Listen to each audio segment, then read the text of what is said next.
রমাদানুল করিম আমাদের একেবারে দোরগোড়ায় উপস্থিত, অল্প কিছুদিন পরেই শুরু হতে যাচ্ছে। আল্লাহ রব্বুল আলমিনের অপার রহমত, বরকত, নাজাত, মাগফিরাত, বহুবিধ কল্যাণের এই মাস। নির্বাচন কেন্দ্রিক আমাদের যে উত্তাপ আছে, উদ্দীপনা আছে, আগ্রহ আছে, কৌতূহল আছে, এই কৌতূহল বা উদ্দীপনা যেন আমাদের রমাদানের প্রস্তুতিকে ভুলিয়ে না দেয়। পার্থিব জীবনে বিভিন্ন উপলক্ষ আসবে, বিভিন্ন সুখের বা দুঃখের মুহূর্ত আসবে, বহু কৌতূহল আসবে, বহু কৌতূহল চলে যাবে, কিন্তু আমাদের আখেরাতের পাথেয় সঞ্চয় করার যে সুযোগ, সে সুযোগ কোনোভাবে আমাদের হাত ছাড়া করা বুদ্ধিমানের কাজ হবে না। নির্বাচনের আমেজ, কৌতূহল, উদ্দীপনা আমরা এ সমাজের মানুষ, এ সমাজের অংশ হিসাবে আমাদেরকে স্পর্শ করবে, টাচ করবে, এটা অস্বাভাবিক না। কিন্তু অস্বাভাবিক হলো এই সাময়িক উদ্দীপনা, আগ্রহ, কৌতূহল, এটা যদি আমাদের স্থায়ী অনন্তকালের সুখ এবং নেয়ামত লাভের পথে বাধা সৃষ্টি হয়, আমাদেরকে যদি আত্মভোলা করে দেয়, সেটা হবে সবচেয়ে দুর্ভাগ্যজনক। তো এই জন্য নির্বাচন কেন্দ্রিক যে সমস্ত কৌতূহল, উদ্দীপনা আমাদের আছে, সেগুলোর পাশাপাশি আমাদের রমাদান কেন্দ্রিক প্রস্তুতি, রমাদান কেন্দ্রিক আমাদের যে সমস্ত পূর্ব পরিকল্পনা আছে, সেগুলো যথাযথভাবে হাতে নেওয়া দরকার। কারণ যে কোনো কাজের যথাযথ প্রস্তুতি মানে হলো সে কাজের অর্ধপূর্ণতা। প্রস্তুতি ভালো হলে কাজটা অর্ধেক পরিপূর্ণতা এমনিতেই পেয়ে যায়। আর প্রস্তুতি যদি ভালো না হয়, তাহলে সে কাজ যতই চেষ্টা করা হোক, সেটাকে পূর্ণতার সর্বোচ্চ পর্যায়ে নেওয়া কঠিন হয়ে যায়। এই জন্য আল্লাহ রাব্বুল আলামিন কোরআনে হাকিমে তাবুক যুদ্ধে যে সমস্ত মানুষেরা যায়নি, মুনাফিকদের একটি দল যায়নি, কিছু সরল মনা মুসলমান তারাও সেখানে অংশগ্রহণ করেননি, যদিও তারা এমন তওবা করেছেন যেই তওবাকে আল্লাহ তাআলা কোরআনে উল্লেখ করেছেন মডেল হিসাবে।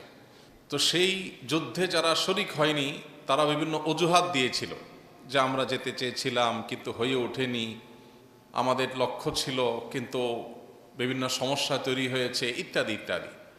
আল্লাহ সুবহানাহু ওয়া তাআলা তাদের সেই দাবি নাকচ করে কোরআনে কারিমে বলেছেন, ওয়ালাউ আরাদুল খুরুজ, তারা যদি আল্লাহর রাহে জেহাদে যাওয়ার তাদের সত্যিকারের ইচ্ছা যদি থাকতো, লা আ'আদ্দু লাহু উদ্দাহ, তাহলে তারা তার জন্য আগে থেকে প্রস্তুতি নিত। প্রস্তুতি না নেওয়া থেকে বোঝা যায় তাদের আসলে ভালো কিছু করার ইচ্ছা, সদিচ্ছা নাই। তো এই আয়াত থেকে আমরা যে অংশটি এখানে নিচ্ছি সেটি হলো, রমাদান আসার পর ইমানদার হিসাবে যেহেতু শয়তান শৃঙ্খলাবদ্ধ হয়ে যায়, জান্নাতি আবহাওয়া এবং পরিবেশ বিরাজ করে, জান্নাতি ক্রিয়াকর্ম আমলসমূহ করবার বিভিন্ন সুযোগ তৈরি হয়, আমরা অনেকে ভালো কিছু করবার চেষ্টা করি, অন্তত মানসিকভাবে প্রস্তুতি না থাকলেও ওই সময়টাতে আমাদের ভালো কাজের আগ্রহ জন্মে, কিন্তু হয়ে ওঠে না। জীবনের বেশিরভাগ রমাদান আমরা বেশিরভাগ মানুষ পার করেছি আফসোস, আক্ষেপ, দুঃখ, কষ্ট নিয়ে। বিশেষ করে রমাদান যখন শেষ হয়ে যায়, তখন আমরা আফসোস করতে শুরু করি, ইস, তেমন কিছু করা হয়ে উঠল না, আহারে চলে গেল, শেষ হয়ে গেল, কি করতে পারলাম। এ হাউতাস করার পর শয়তান আমাদের মিথ্যা প্রবোধ দেয়, ঠিক আছে এই রমজান তো চলে গেছে, সামনের রমজান আল্লাহ হায়াত দিলে ইনশাআল্লাহ যথাযথভাবে তুমি ইবাদত করবা। আমরাও সে প্রবোধ, সে সান্ত্বনা, মিথ্যা সান্ত্বনা গ্রহণ করে নিজেকে বুঝ দিয়ে আবার একটা রমজানের জন্য প্রস্তুতি নেই। কিন্তু এইভাবে একের পর এক রমাদান চলে যায়, আমাদের আফসোসের শেষ থাকে না। এর কারণ কি? কারণ হলো আগে থেকে যথেষ্ট পরিমাণে প্রস্তুতি, সঠিক এবং যথাযথ পদক্ষেপ এবং পরিকল্পনা আমাদের নেওয়া হয় না। ইসলামের ইতিহাসের সোনালী যুগের স্বর্ণ মানবেরা, আসলাফ যারা, এই উম্মতের প্রথম অংশ যারা, নবী করিম সাল্লাল্লাহু আলাইহি সাল্লামের হাতে গড়া সাহাবী, তাবেঈ, তাবে তাবেঈ যারা ছিলেন, সে মানুষগুলো হলো এই উম্মতে মুহাম্মদের সবচেয়ে সোনালী অংশ। তারা ছিলেন স্বর্ণ মানব, তারা ছিলেন আমাদের মডেল। সেই মানুষগুলোর একটা কমন কালচার ছিল রমাদানকে ঘিরে। সেই কালচারটা হলো, তারা রমাদান আসার 6 মাস আগে থেকে রমাদানের জন্য প্রস্তুতি, প্রিপারেশন, মানসিকভাবে এটার জন্য যাবতীয় উদ্যোগ এগুলো গ্রহণ করতেন এবং অপেক্ষায় থাকতেন 6 মাস ধরে রমাদান আসছে, 6 মাস আগে থেকে। আর রমাদান চলে যাওয়ার পর 6 মাস ধরে তারা রমাদানের যে সমস্ত আমল ইবাদত করার সুযোগ হয়েছে, তৌফিক হয়েছে, সেগুলো কবুলের জন্য আল্লাহর কাছে দোয়া নিবেদন করতেন। এভাবে তারা পুরো বছর রমাদানকে ঘিরে তারা কাটাতেন। কখনো রমাদানের ইবাদত বন্দেগী কবুল হওয়ার দোয়া নিয়ে, আবার কখনো রমজানের প্রাপ্তির প্রত্যাশা নিয়ে পরিকল্পনা নিয়ে তারা রমজানকে ঘিরেই পুরো বছরকে অতিক্রম করতেন, কাটাতেন। দুর্ভাগ্য আমাদের, রমজান দোরগোড়ায় চলে আসলো, আমরা অনেকেই নির্বাচনী ব্যস্ততা, নানান কৌতূহল নিয়ে এমনভাবে ব্যস্ত আছি যে রমজান আসছে যে তার কোনো আলামত, ছিটে ফোটা মানসিকভাবে আমাদের সার্বিকভাবে আমাদের জীবনে তার কোনো প্রতিফলন দেখা যায় না। মোহতারাম হাজরিন, সে হাদিস তো আমাদের সবারই জানার থাকার কথা। নবী করিম সাল্লাল্লাহু আলাইহি সাল্লামের কাছে যখন জিবরিল এসে আল্লাহর তরফ থেকে বলেছিলেন, বাউদামান আদরাকা রমাদান ওয়ালাম ইউগফার লাহ, যে ব্যক্তি রমাদান পেল অথচ আল্লাহর কাছ থেকে ক্ষমা পায়নি, এই ব্যক্তি ধ্বংস হোক, দূর হোক। এখানে রমাদান লাভের পরও যদি কেউ মাগফিরাত না পায়, রমাদান পেয়েও যদি কেউ সেটাকে সদ্ব্যবহার করতে না পারে, রমাদান পেয়েও যদি কেউ তার গুনাহ খাতা, অন্যায়, অপরাধ যেগুলো আমলনামা ভরে গেছে সেগুলোকে ক্লিন করতে না পারে, ডিলেট করতে না পারে, তার চাইতে হতভাগার কেউ নাই। এই হাদিস থেকে সেটি বোঝা যায়। প্রিয় ভাইয়ের আমার, রমাদানের শেষে যদি একটু শুকরিয়ার তৃপ্তির ঢেকুর আপনি ফেলতে চান, রমাদানের শেষের দিকে এসে যদি আল্লাহর কৃতজ্ঞতা আদায় করে আল্লাহর কাছে আনন্দ প্রকাশ করতে চান, কৃতজ্ঞতা আদায় করতে চান, কিছু করতে পেরেছেন, অন্তত আপনার দিল গাওয়া দিচ্ছে যে আপনার মানসিক একটা শক্তি তৈরি হয়েছে যে আপনাকে আল্লাহ কিছু কাজের তৌফিক দিয়েছেন, এটা যদি আপনি চান তাহলে আপনাকে এখন থেকে, রমজানের যথেষ্ট আগে থেকেই প্রস্তুতি গ্রহণ করতে হবে। বেশিরভাগ মানুষ আমাদের সমাজে তারা রমাদানকে ঘিরে পরিকল্পনা থাকে যে রমাদান শুরু হয়ে যাবে আর আমি ইবাদতবন্দেগী শুরু করব। অর্থাৎ যেদিন চাঁদ উঠবে আর সন্ধ্যা থেকে আমার তেলাওয়াত শুরু হবে, আমল শুরু হবে। আদতে সেটা হয় না। কেন হয় না? কারণ একটা মানুষ দাঁড়িয়ে আছে, ঠায় দাঁড়িয়ে আছে, এ দাঁড়ানো থেকে একজন মানুষ হঠাৎ করে ঘন্টায় 15-20 কিলোমিটার বেগে দৌড় দিতে পারে না। অথবা একটা গাড়ি ঠায় দাঁড়িয়ে আছে, হঠাৎ করে সেটার 60-70-80 কিলোমিটার স্পিডে হঠাৎ করে উঠে যেতে পারে না। বরং তার আগে যদি ম্যানুয়াল গাড়ি হয় তাহলে প্রথম গিয়ারে তাকে 10-15 কিলোমিটার বেগে গাড়ি স্পিড উঠাতে হয়, তারপর সেকেন্ড গিয়ারে গিয়ে আরেকটু 30-40 কিলোমিটার উঠাইতে হয়, থার্ড গিয়ারে গিয়ে সে 50-60-70 উঠাইতে হয়, এরপরে ফোর্থ গিয়ারে সে 100-120-30 উঠাইতে হয়। ঠিক একইভাবে একজন মানুষ ঠায় দাঁড়িয়ে আছে, তার আগে হাঁটা শুরু করতে হয়, এরপরে দৌড়ের স্পিড একটু বাড়াইতে হয়, এরপরে স্পিড আরো বাড়ে। এখন রমজানের শুরুর জন্য আপনি সবকিছু জমা করে রাখছেন যে হাঁটা শুরু করব, চাঁদ উঠুক, চাঁদ উঠলে শুরু করব। তো চাঁদ উঠবে, আপনি তো ততক্ষণ ঠায় দাঁড়িয়ে আছেন, এখন আমল করছেন না, ইবাদতবন্দি করছেন না, কোনো প্ল্যান পরিকল্পনা করছেন না, বাস্তবায়ন করার চিন্তা করছেন না, অপেক্ষায় আছেন কখন রমজানের চাঁদ দেখা দিবে। চাঁদ দেখা গেছে, আপনি এবার শুরু করেছেন, তো দেখা যায় যে হাঁটতে হাঁটতে 10 দিন যায়, এরপরে দৌড়ানোর পরিকল্পনা করতে করতে আর 10 দিন যায়, এরপরে ঈদের ব্যস্ততা এসে বাকি 10 দিন হারায় যায়, আর ফুল স্পিডে দৌড়ানোটা হয়ে ওঠে না। এই জন্য মোহতারাম হাজরিন, নবী করিম সাল্লাল্লাহু আলাইহি সাল্লাম শাবান মাসের পুরো মাসের বেশিরভাগ দিনগুলো রোজা রাখতেন। কেন রাখতেন? এই শাবান মাসের রোজার দুটি কারণ তো হাদিসে উল্লেখ করা হয়েছে, এর বাইরে আরো বহুবিধ কারণ আছে। একটি কারণ তো নবীজি বলেছেন, যাকা শাহরুন ইয়াগফুলুন নাস বাইনা রজবা ওয়া রমাদান। নবীজিকে জিজ্ঞাসা করা হয়েছিল যে আপনি শাবান মাসে এত রোজা কেন রাখেন? তিনি বলেছিলেন, হাদিসে ওসামা ইবনে যায়েদ রাদিয়াল্লাহু বর্ণনা করেছেন যে নবীজি বলেছেন, এই মাসে মানুষ উদাস থাকে। এর আগের মাসটা থাকে রজব মাস, যেটা সম্মানিত 4 মাসের একটা, যার কারণে তার একটা আলাদা ইম্পর্টেন্সই আছে। আবার এর পরের মাসটা রমজান মাস, সেটা তো বছরের সেরা মাস বলার অপেক্ষা রাখে না, যার কারণে এই 2 মাস মানুষ ইবাদত বন্দেগীর টুকটাক চেষ্টা করে।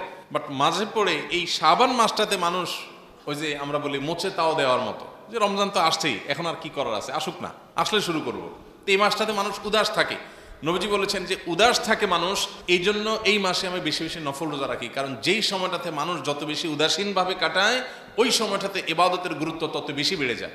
যেমন ধরুন, একজন হুজুর মানুষ, ওনাকে সবাই সালাম দেয়, ইমাম সাহেব মানুষ সবাই সালাম দেয়, মুরব্বী মানুষ সবাই সালাম দেয়, নেতা মানুষ সবাই সালাম দেয়, তাকে সালাম দিলে আপনি সালামের সওয়াব পাবেন।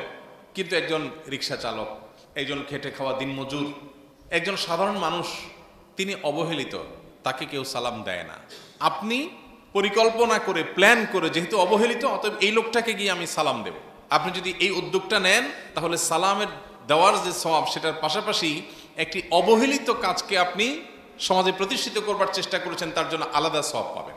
ঠিক একইভাবে একজনকে সবাই দেয়, আরেকজন অভাবী, কিন্তু কেউ তাকে দেয় না, সম্ভ্রান্ত গরিব, হাত পাততে পারে না, আপনি খুঁজে গিয়ে তাকে দিয়েছেন, আপনি দানের সওয়াব পাওয়ার পাশাপাশি এক্সট্রা সওয়াব পাবেন, কারণ অবহেলিত জায়গায় আপনি কাজ করেছেন। আপনি এমনিতে নফল নামাজ পড়েন, সওয়াব পাবেন, কিন্তু তাহাজ্জুদের সময় নফল নামাজের সওয়াব সবচেয়ে বেশি। কেন?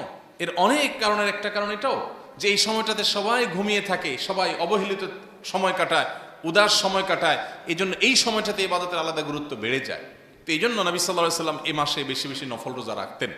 আরেকটা কারণ তিনি বলেছেন, যাকা শাহরুন তুরফাউ ফীহিল আমালু ইলা রাব্বিল আলামিন ফাউহিব্বু আন ইউরফা আমালি ওয়া আনা সাইম। নবীজি বলেছেন, এই মাস এমন মাস যে মাসে বান্দার আমলনামা আল্লাহর কাছে পেশ করা হয় কয়েকটা ধাপে, প্রাত্যহিক, সাপ্তাহিক এবং বাৎসরিক। প্রাত্যহিক আমলনামা পেশ করা হয় প্রতিদিন সকাল এবং সন্ধ্যায় 2 বার। সারা রাতের আমল, সারা রাতের কাজের হিসাব প্রত্যেকটা মানুষের সাথে নিয়োজিত আল্লাহর পক্ষ থেকে যে ফেরেশতা, তিনি আল্লাহর কাছে জমা দেন দিনের শুরুতে, রাত শেষে। আবার সারা দিনের আমলের হিসাব দেন দিন শেষে, অর্থাৎ সন্ধ্যায়, রাতের শুরুতে। প্রতিদিনের আমলনামা তো যায়, আবার একই সাথে বান্দার আমলনামা সোম, বৃহস্পতিবার সাপ্তাহিক উপস্থাপন হয়ে থাকে, আর বাৎসরিক উপস্থাপনটা হয়ে থাকে এই শাবান মাসে। এই জন্য নবীজি বলেছেন, ফাউহিব্বু আন ইউরফা আমালি ওয়া আনা সাইম, আমার আমলনামা যখন ফেরেশতারা আল্লাহর কাছে জমা দিবে, আমি চাই ওই টাইমে রোজা রাখতে। কারণ একজন শ্রমিক, একজন কর্মী, কর্মচারী, কর্মকর্তা, তিনি যেখানে কাজ করছেন, তিনি নিশ্চয়ই চাইবেন তার সিরিয়াস কাজের মোডে তার কর্তৃপক্ষ তাকে দেখুক। তার কাজের মধ্যে কখনো উদাসীনতা আসলে সেই সময় তাকে দেখুক, এটা তিনি চাইবেন না। তিনি প্রত্যাশা করবেন যে আমি প্রচুর কাজের মধ্যে ব্যস্ত আছি, অনেক বেশি কাজের মুডে আছি, এই অবস্থায় আমার ঊর্ধ্বতন কর্তৃপক্ষ, মালিক পক্ষ, তারা যদি আমাকে দেখতে পায়, তাহলে আমার কাছে ভালো লাগবে যে আমার সিরিয়াস মুডটা তারা দেখেছে। ঠিক একইভাবে নবীজি এই মাসে যেহেতু আল্লাহর কাছে বান্দার আমলনামা পেশ করা হয়, সেজন্য তিনি এই মাসে নফল রোজা বেশি রাখতেন। কারণ তিনি চাইতেন, প্রত্যাশা করতেন যে তার আমলনামা উপস্থাপনের সময় তিনি যেন রোজা রাখেন। এই দুটি কারণ তো হাদিসে এসেছে। এর বাইরে আরেকটি কারণ হলো, এটি রমাদান মাসের প্রস্তুতির অংশ। হঠাৎ করে অনেকে রোজা শুরু করলে, সারা বছর যাদের রোজা রাখার অভ্যাস নাই, দেখা যায় অসুস্থ হয়ে পড়ে, দেখা যায় পেটের পীড়া, জ্বর, ঠান্ডা ইত্যাদি লেগে যায়। কারণ তার হঠাৎ করে এরকম খাদ্যাভ্যাসে যখন চেঞ্জ হয়, তার রুটিনে যখন বড় পরিবর্তন আসে, তখন সেটা তিনি নিতে কষ্ট হয়। এই জন্য শাবান মাস থেকে যদি আমরা কিছু কিছু নফল রোজা রাখি, সোমবার, বৃহস্পতিবার, চাঁদের 13, 14, 15, এর বাইরে শাবান মাসের যে কোনো দিনই নফল রোজার জন্য আদর্শ মাস। শীতের মৌসুম হওয়ার কারণে রোজা রাখা আরো সহজ। তাহলে এটা হবে পার্ট অফ প্রিপারেশন, আমাদের রমাদানের প্রস্তুতির একটা অংশ এখন থেকে নফল রোজা রাখা, যেটা নবী সাল্লাল্লাহু আলাইহি ওয়াসাল্লাম করেছেন। ঠিক একইভাবে রমাদানে আমরা কি করতে চাই, তার জন্য আরো বহুবিধ পরিকল্পনা করার সুযোগ আছে। প্রিয় ভাইরা আমার, পরিকল্পনার একটা বড় অংশ জুড়ে থাকা উচিত তাখলিয়া, আত্মশুদ্ধির দুটি পার্ট।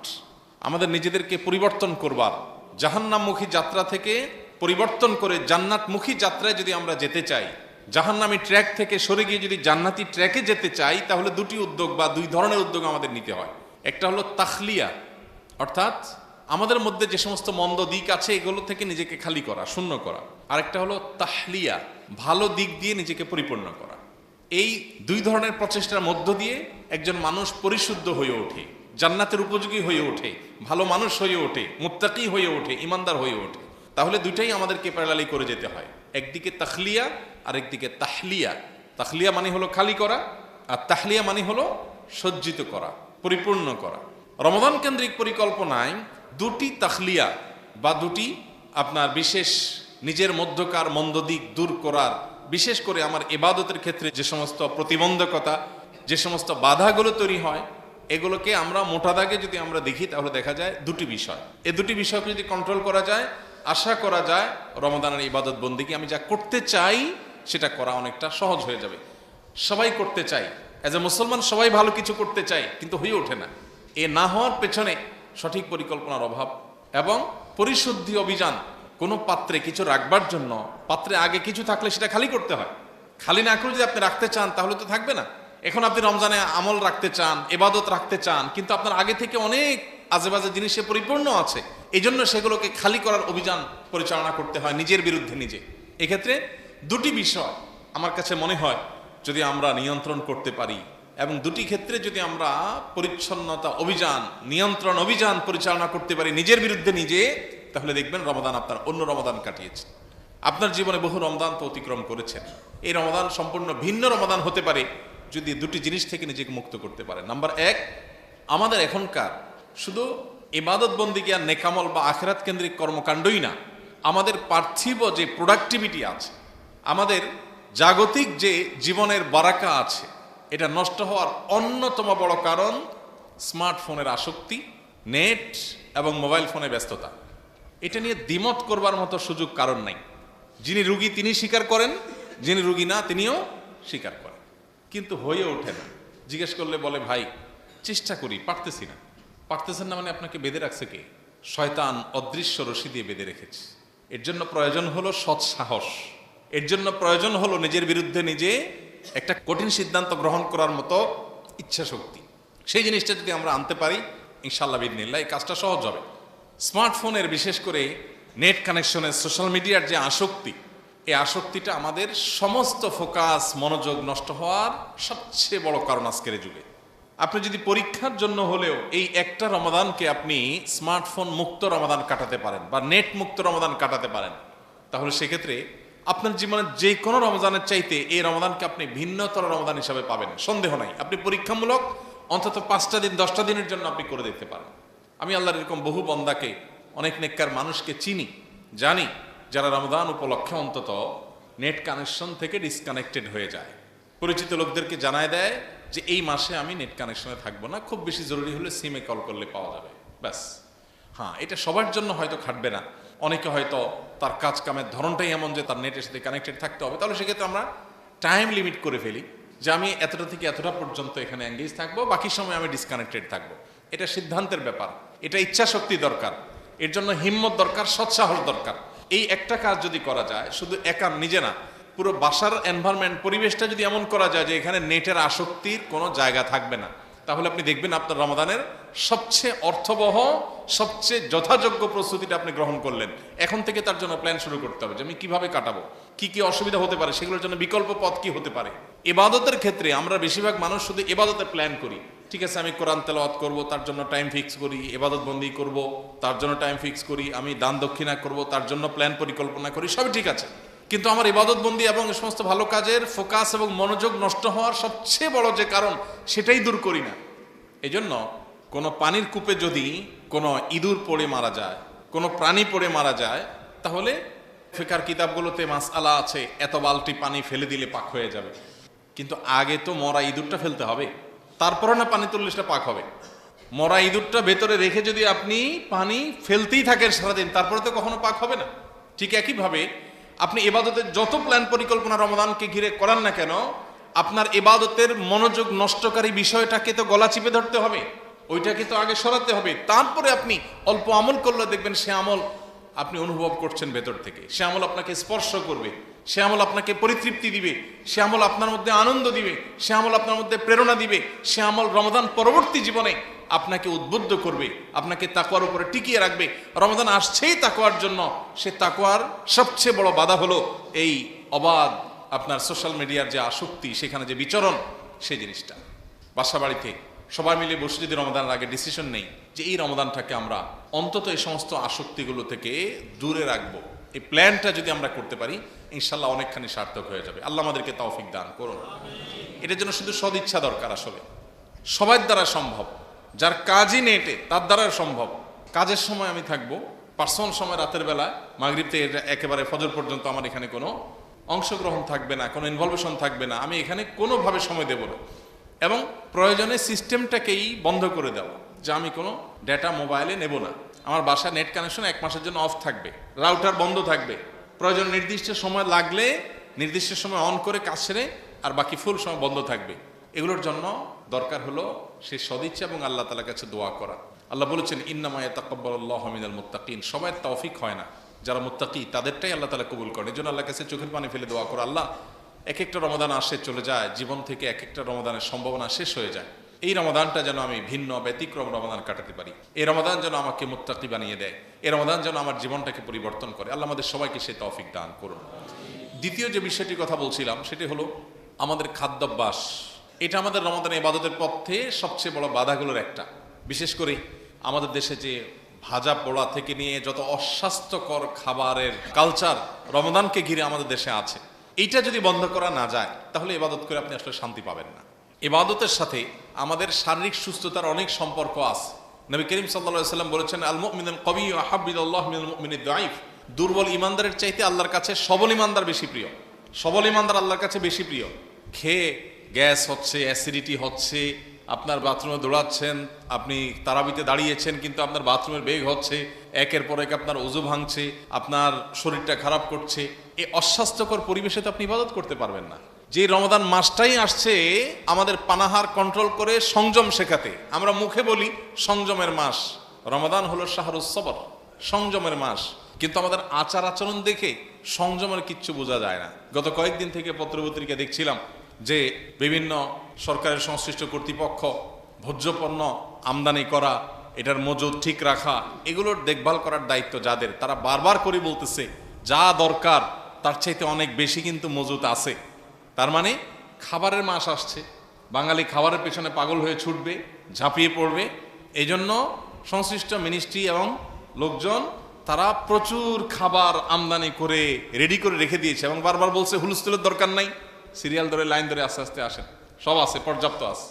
রমাদান মাসে তো আমাদের যে পরিমাণ ভোজ্যপণ্য দরকার হয় তার অর্ধেক লাগার কথা বা কম লাগার কথা অন্তত। কারণ যেখানে সারা বছর দিনের বেলা সকাল থেকে সন্ধ্যা পর্যন্ত 3বার 4বার খাই, সেখানে রমজান মাসে দিনের বেলা খানাই নেই, রাতে তো জেগেই থাকি অল্প কয়েক ঘন্টা, তাহলে তো খাবার তো কমে যাওয়ার কথা। কিন্তু না, তেলের দাম বেড়ে যায়, চিনির দাম বেড়ে যায়, ছোলার দাম বেড়ে যায়, সবজির দাম বেড়ে যায়, মাছ গোশের দাম বেড়ে যায়, কারণ এমন খানা খায়। আর এই খাওয়ার জন্য একটা জাল হাদিস বানায় নিছে, রমজানের খানার কোনো হিসাব নাই, চুরি চুরি সিনা চুরি, খাবে কবজি ডুবায়া লাগামহীন, ওইটা খাওয়ার জন্য আবার একটা জাল হাদিস বানায় নিস যে রমজানের খানার কোনো হিসাব নাই। কি বলছে রমজানের খানার হিসাব নেই?